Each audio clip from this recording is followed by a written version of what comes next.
Good morning everyone. पिछली class में हम जो है पढ़े थे रासायनिक अभिक्रिया का पहला चैप्टर, रासायनिक अभिक्रिया। केमिस्ट्री का पहला चैप्टर हम लोग पढ़े थे रासायनिक अभिक्रिया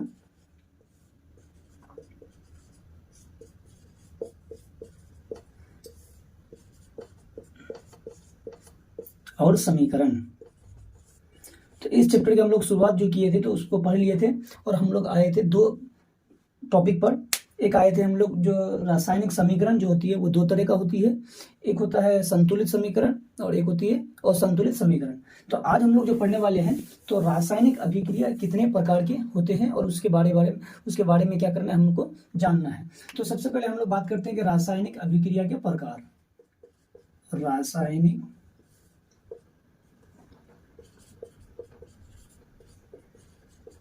अभिक्रिया के प्रकार। तो रासायनिक अभिक्रिया के प्रकार पहला नंबर में क्या है, सबसे पहले कॉम्बिनेशन रिएक्शन।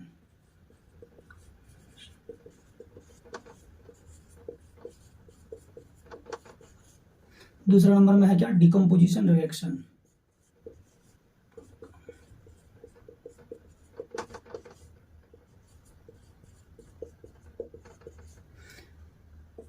तीसरा नंबर में एंडोथर्मिक रिएक्शन।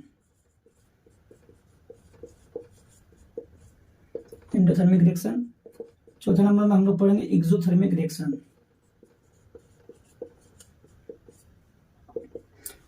फिर हम लोग फिर पढ़ेंगे एक्सोथर्मिक के पास पढ़ेंगे डिस्प्लेसमेंट रिएक्शन।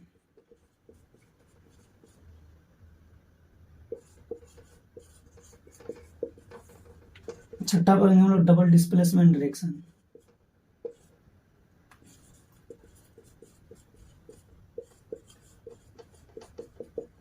फिर हम लोग पढ़ेंगे न्यूट्रलाइजेशन रिएक्शन।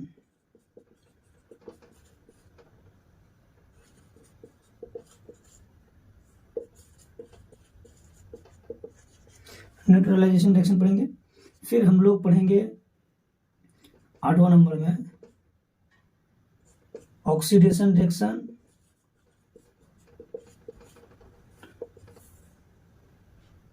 उसके बाद फिर पढ़ेंगे हम लोग नौवां नंबर में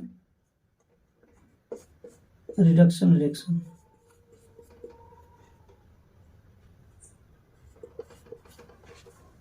रिडक्शन रिएक्शन। 10 नंबर में हम लोग पढ़ेंगे रिडॉक्स रिएक्शन।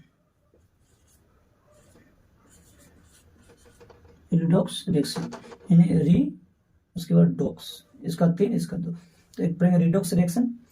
और 11 नंबर में हम लोग एक पढ़ेंगे प्रिसिपिटेशन रिएक्शन। इसको यहां पर कर देते हैं प्रिसिपिटेशन रिएक्शन मतलब अपक्षेपण अभिक्रिया। तो अगर हम लोग हिंदी से जानना चाहेंगे, हिंदी में अगर हम लिखते हैं तो कॉम्बिनेशन रिएक्शन को हम लोग बोलते हैं संयोजन अभिक्रिया। संयोजन अभिक्रिया। डिकम्पोजिशन को बोलते हैं वियोजन अभिक्रिया।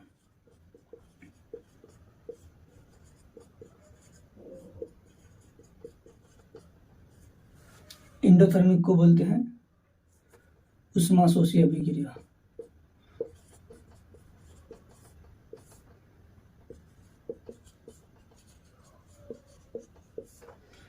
एक्सोथर्मिक को बोलेंगे उष्माक्षेपी।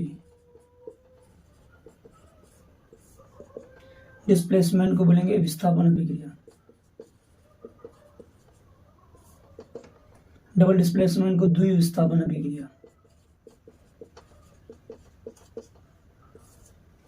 न्यूट्रलाइजेशन को बोलेंगे उदासीनीकरण अभिक्रिया।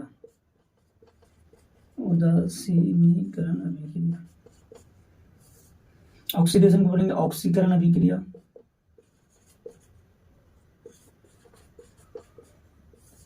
रिडक्शन को बोलेंगे अवकरण अभिक्रिया।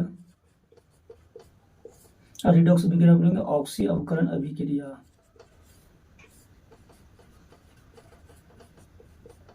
ऑक्सी अवकरण अभिक्रिया। और प्रिसिपिटेशन रिएक्शन को बोलेंगे अवक्षेपण अभिक्रिया। अवक्षेपण अभिक्रिया। तो इस तरह का कितना हुआ, 11, 12, 13 इस तरह का आपका अभिक्रिया है। इसमें बिहार बोर्ड जो है उसमें कभी कभी उदाहरण पूछ लेता है कि प्रिसिपिटेशन, इस बार तो पूछा था संयोजन अभिक्रिया, वियोजन अभिक्रिया और संतुलित समीकरण और असंतुलित समीकरण के बारे में पूछा था। तो ये जो 11 आपका जो हम लिखे हैं बोर्ड पर, तो आप इसको उतार सकते हैं। ठीक, अगर उतार लिए हैं तो अच्छी बात है। अब इसके बाद क्या है कि इसका प्रत्येक का हम डेफिनेशन पढ़ेंगे कि आखिरकार कॉम्बिनेशन रिएक्शन क्या होती है, what is combination reaction, what is decomposition reaction, endothermic reaction, exothermic reaction. सिर्फ ये सब का नाम जानने से तो नहीं होगा, हमको समझना भी होगा कि आखिरकार क्या होती है। तो चलिए हम ये सब लिख लिए, ठीक है।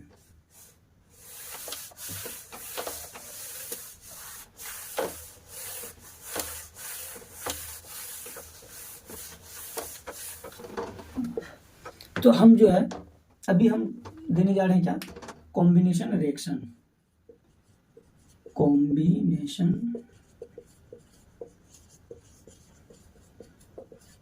रिएक्शन यानी संयोजन अभिक्रिया।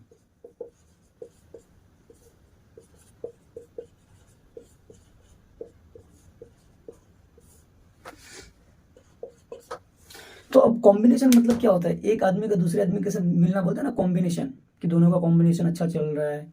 तो इसमें क्या होगा कि इसी तरह का होगा, संयोजन मतलब इसमें जुड़ेगा।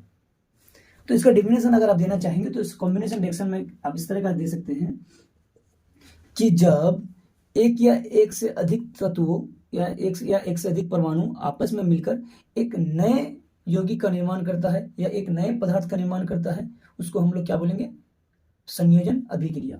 मतलब जब एक या एक से अधिक पदार्थ मिलकर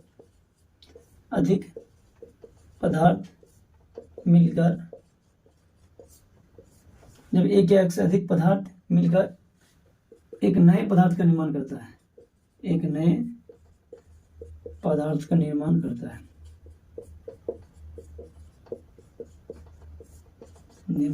है, संयोजन अभिक्रिया कहलाता है। एक या एक से अधिक पदार्थ मिलकर के एक नए पदार्थ का निर्माण करता है, तो उसको हम क्या बोलेंगे, संयोजन अभिक्रिया। अगर उदाहरण के साथ हम एग्जांपल देना चाहेंगे तो जैसे कि माना कि H2 एक क्या है, तो H क्या एक तत्व है, फिर उसके साथ अगर ऑक्सीजन है तो इसको हम दोनों को अगर मिलाते हैं तो एक नया पदार्थ बन जाता है जिसका नाम है जल। तो क्या हुआ, दो मिलकर के क्या बना, एक नए पदार्थ का बना। तो इसका क्या हो गया, कॉम्बिनेशन रिएक्शन। इसी को हम लोग क्या बोलेंगे, कॉम्बिनेशन रिएक्शन बोलेंगे। ठीक, अब दूसरा वाला का है कि दूसरे नंबर में है कि डिकम्पोजिशन रिएक्शन किसे कहते हैं, डिकम्पोजिशन रिएक्शन। डिकम्पोजिशन रिएक्शन मतलब वियोजन अभिक्रिया, हिंदी में बोलेंगे वियोजन अभिक्रिया। ठीक, वियोजन अभिक्रिया। इसमें क्या होगा कि टूटना, मतलब जब एक पदार्थ टूट करके एक या एक से अधिक नए पदार्थ का निर्माण करता है, उसको हम लोग क्या बोलेंगे, वियोजन अभिक्रिया बोलेंगे। जब एक पदार्थ टूटकर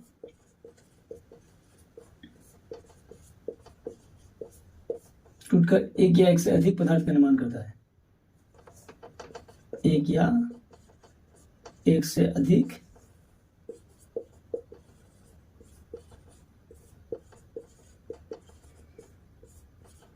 पदार्थ का निर्माण करता है, तो क्या कहलाता है, वो वियोजन अभिक्रिया कहलाती है। जब एक या एक से अधिक पदार्थ जब एक पदार्थ टूटकर एक या एक से अधिक पदार्थ का निर्माण करता है तो क्या कहलाता है, डिकम्पोजिशन रिएक्शन। एग्जाम्पल जैसे कैल्शियम कार्बोनेट। कैल्शियम कार्बोनेट को अगर आप हीट दीजिएगा तो ये कैल्शियम ऑक्साइड साथ में CO2, तो एक पदार्थ टूटा, एक से अधिक पदार्थ का निर्माण किया, तो इसको बोलेंगे हम लोग डिकम्पोजिशन रिएक्शन। ठीक, चलिए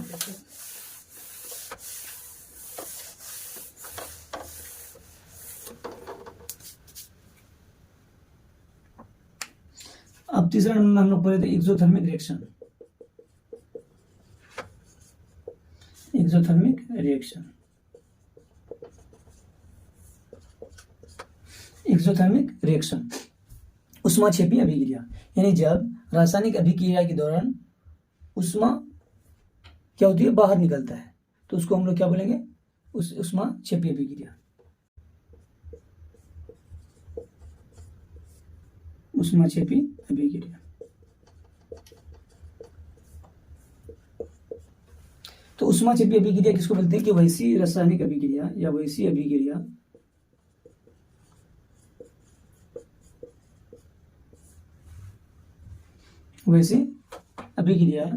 जिसमें उत्पाद के निर्माण के साथ साथ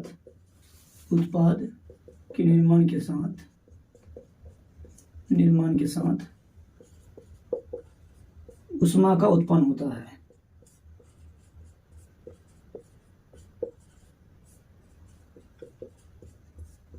तो क्या कहलाती है, एक्सोथर्मिक रिएक्शन कहलाता है।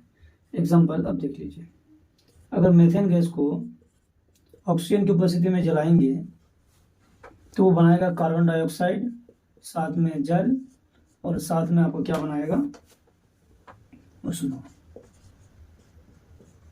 ठीक, बैलेंस है, बैलेंस नहीं है, यहाँ पर कार्बन, यहाँ पर कार्बन, यहाँ पर,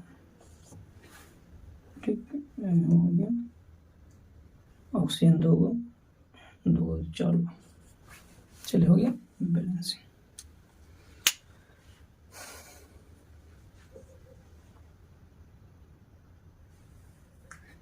हो गया, चलिए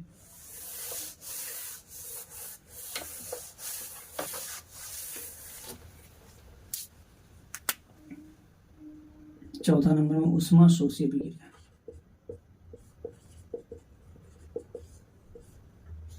मतलब इंडोथर्मिक।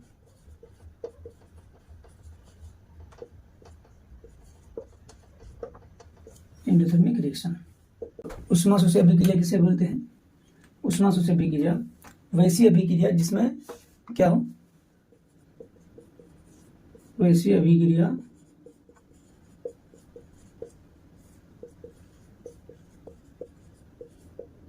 जिसमें ऊष्मा का अवशोषण हो, जिसमें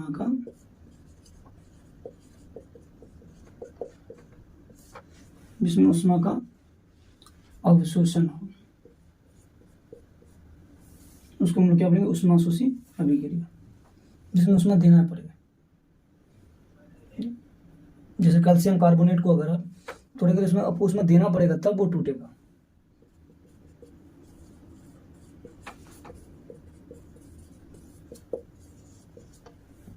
ठीक,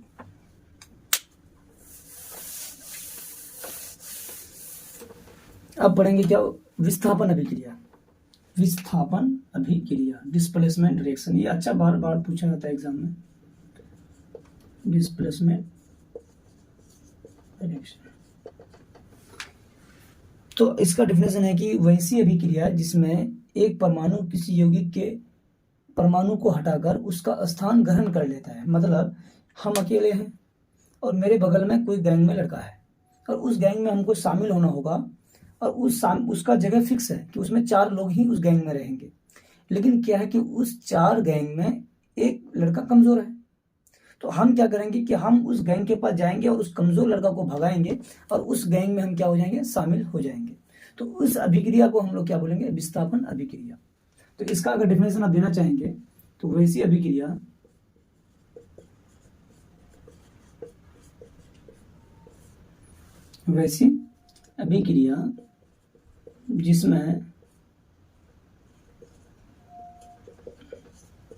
जिसमें परमाणु किसी अन्य यौगिक के परमाणु को हटाकर किसी अन्य यौगिक के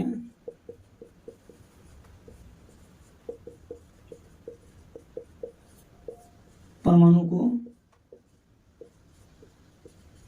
हटाकर उसका स्थान ग्रहण कर लेता है, उसका स्थान ग्रहण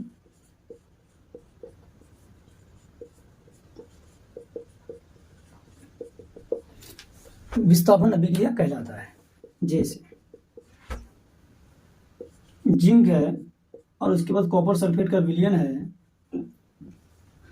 अगर कॉपर सल्फेट, इसमें तीन लोग हैं, तीन लोग में क्या है कि जो सामने वाला बंदा है ये मजबूत है, रिएक्टिविटी सीरीज आप पढ़ चुके हैं, सबसे ज्यादा होता है पोटेशियम, तब होता है sodium, calcium, aluminium, magnesium, zinc, उसके बाद इस सब के बाद और भी PbSn H आता है, उसके बाद Hg आता है, उसके बाद Cu Au Ag ये सब आते रहता है।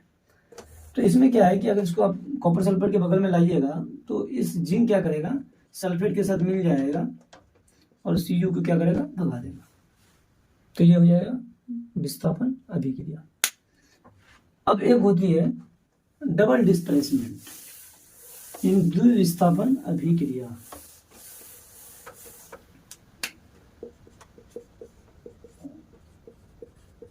Double displacement reaction.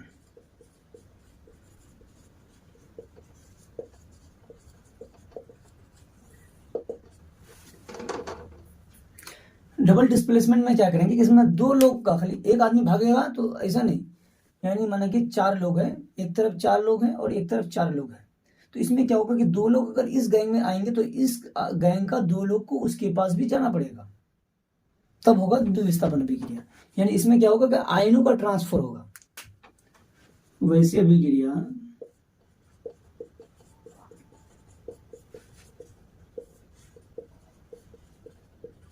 जिसमें आयनों का आदान प्रदान हो,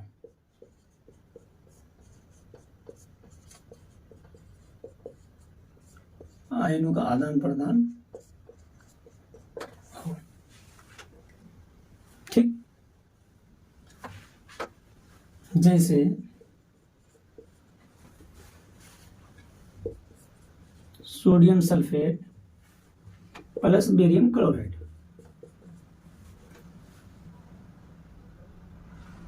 ठीक। तो इसमें कि ये प्लस में है, ये माइनस में है,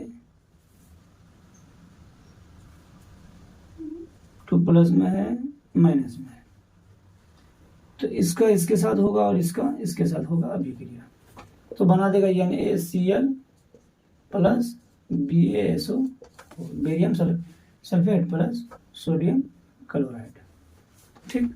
अब पढ़ेंगे अवक्षेपण अभिक्रिया।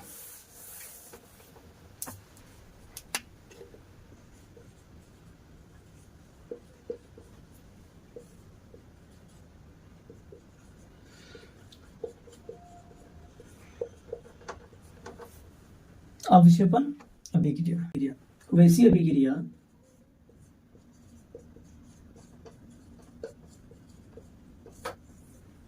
जिसमें किसी अवक्षेप का निर्माण होता है।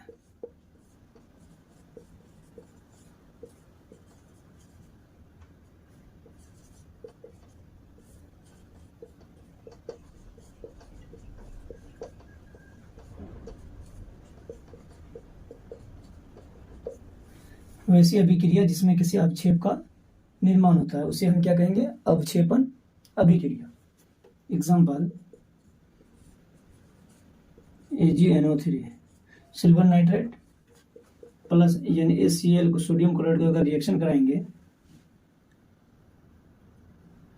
तो क्या बनाएगा, AgCl NaNO3, सिल्वर क्लोराइड साथ में NaNO3। क्लोराइड क्या है, अवक्षेप है, क्या है, अवक्षेप है, मतलब ये ऊपरी परत में आकर जमा हुआ रहेगा, तो हो गया अवक्षेपण अभिक्रिया। अब एक होती है उदासीनीकरण अभिक्रिया। उदासीनीकरण अभिक्रिया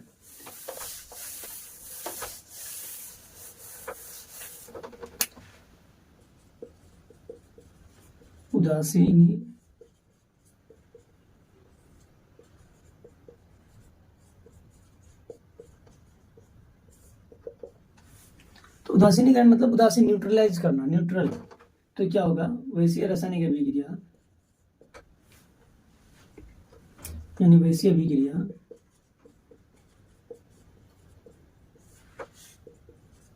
जिसमें अम्ल और क्षार मिलकर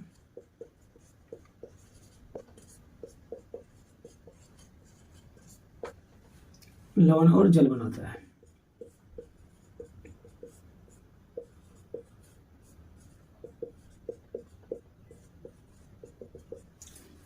वैसी अभिक्रिया जिसमें अम्ल और क्षार मिलकर लवण और जल बनाता है उसको उदासीनीकरण अभिक्रिया बोलते हैं। तो एग्जाम्पल में अम्ल हो जाएगा HCl और क्षार ले लेते हैं यानी AOH। ये क्या बनाएगा, ये प्लस में, ये माइनस में, प्लस में, माइनस में, तो प्लस माइनस के साथ तो जल और यानी Cl प्लस H2। तो ये है आपका लवण यानी साल्ट और ये है वाटर। ठीक, ओके। अब हम लोग इस अभिक्रिया के बाद पढ़ेंगे oxidation reaction. Oxidation reaction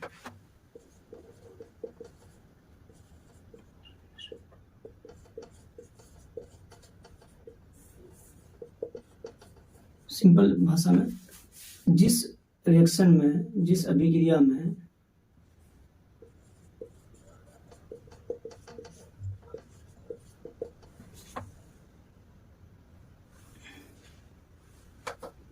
hydrogen का ह्रास यानी हाइड्रोजन का कमी, हाइड्रोजन का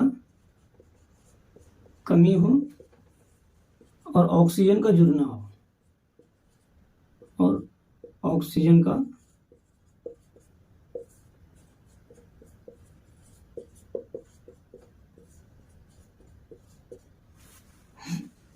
जिस रिएक्शन में हाइड्रोजन का कमी हो और ऑक्सीजन का जुड़ना हो उसको ऑक्सीडेशन रिएक्शन कहते हैं। जैसे जिंक को अगर ऑक्सीजन के साथ अभिक्रिया कराएंगे तो ZnO बनाएगा। ठीक, तो ऑक्सीजन क्या हो, जुड़ा, तो इसको बोलेंगे ऑक्सीडेशन रिएक्शन। और उसी को अगर रिडक्शन रिएक्शन करेंगे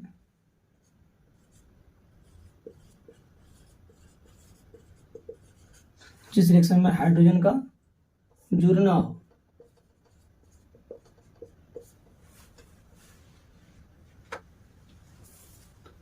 और ऑक्सीजन का कमी हो,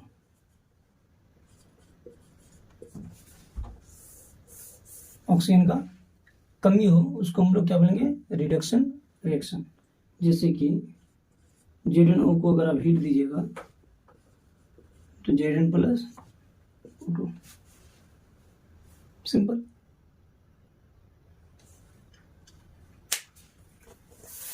अब एक होता है ऑक्सी रिडक्शन अभिक्रिया यानी रिडॉक्स अभिक्रिया, रिडॉक्स रिएक्शन।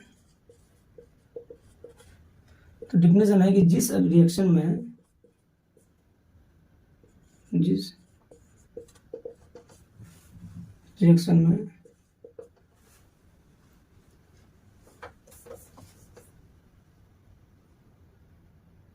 ऑक्सी और अपकरण दोनों साथ में हो, ऑक्सी और अपकरण दोनों साथ में हो,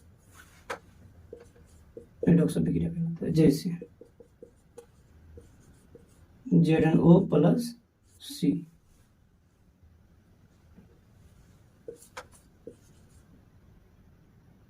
Zn प्लस CO, सी में ऑक्सीजन जुड़ रहा है और जिंक से ऑक्सीजन हट रहा है, तो दोनों साथ साथ में हो गया। तो यहाँ तक क्या हुआ, जितने भी केमिकल रिएक्शन है उसके जितने प्रकार हैं हम लोग सारे के बारे में पढ़ लिए हैं। अब तीसरा क्लास जो होगी वो होगा कंबशन एंड फ्लेम यानी दहन और ज्वाला होगा। उसके बाद रेंसिडिटी होगा। 3 टॉपिक आपका बचा हुआ है, तो कल जो है हम लोग इसको भी क्या करेंगे, ख़त्म कर देंगे। ठीक, और उसके बाद पहला चैप्टर अगर केमिस्ट्री का हो जाती है तो फिर हम लोग फिजिक्स का शुरुआत करेंगे। फिजिक्स का भी पहला चैप्टर रिफ्लेक्शन यानी लाइट चैप्टर पढ़ लेंगे। उसके बाद बायोलॉजी का न्यूट्रिशन पढ़ लेंगे, लाइफ प्रोसेस का, और साथ में मैथ भी हम लोग चलेंगे। धीरे धीरे मैथ को भी लेकर चलेंगे पढ़ते। मैथ का क्लास रोजाना लेंगे और रोजाना क्लास ले लेंगे मैथ का, और एक इस तरह का जिस तरह का ले रहे हैं टाइम टेबल के हिसाब से साइंस का, तो वो ले लेंगे। तो आप लोग जो है मेरे चैनल को सब्सक्राइब कीजिए, फॉलो कीजिएगा। और शेयर जरूर कीजिएगा और कमेंट भी कीजिएगा अगर आपको किसी तरह की कोई दिक्कत है तो, ठीक, या फिर आप हमको व्हाट्सएप भी कर सकते हैं। ठीक है, धन्यवाद, थैंक यू।